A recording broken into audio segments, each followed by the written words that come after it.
70,000 कोटींचा समझोता तुम्हाला छोटा वाटतो का? महाराष्ट्राच्या जनतेचा पैसा आहे आणि आम्हाला असं वाटत होतं की तुम्ही लोकांसाठी लढताय. अशोक चव्हाणांवरती तुम्ही ते आदर्शमधले आरोप झाले, त्यांना आता राज्यसभेची म्हणजे फडणवीसांचा ट्विट आठवतं जेव्हा काँग्रेसकडून अशोक चव्हाण यांची उमेदवारी जाहीर केली होती. काँग्रेस आज एक्सपोज झालंय कारण आदर्श घोटाळ्याचा. आता पण पुन्हा त्याच्यामध्ये तुमचा व्हाईट पेपर जे काढलं केंद्राकडून त्याच्यामध्ये त्याचा उल्लेख होता. नंतर लगेच ते इकडे आले, लगेच राज्यसभा दिली. एवढी तत्परता तुम्ही पक्षासाठी एवढं काम करताय, राज्यसभा तुम्हाला मिळायला पाहिजे होती. पण राज्यसभा मिळते अशोक चव्हाणांना जे तिथे घोटाळा करून आले आहेत आणि त्याचे आरोप तुम्हीच केले आहेत. हे किती म्हणजे काय विसंगती आहे आणि कोणाच्या लोकांच्या डोळ्यात तर अक्षरशः धूळफेक चालू आहे. म्हणजे हेच छगन भुजबळांचे अनेक बाकी शिवसेनेच्या पण अनेक नेत्यांवर तुम्हीच आरोप केले होते.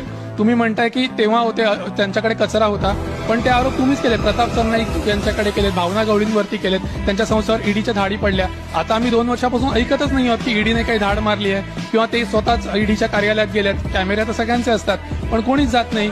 मग हर्षवर्धन पाटलांचं ते स्टेटमेंट आठवतं जे ते जेव्हा म्हणाले होते की तिथे गेल्यानंतर छान झोप लागते, तर बहुधा तुमच्यामुळे त्यांना छान झोप प्राप्त झाली असावी. बरोबर? अरे बाप रे, ये तो धोती खोल रहा है.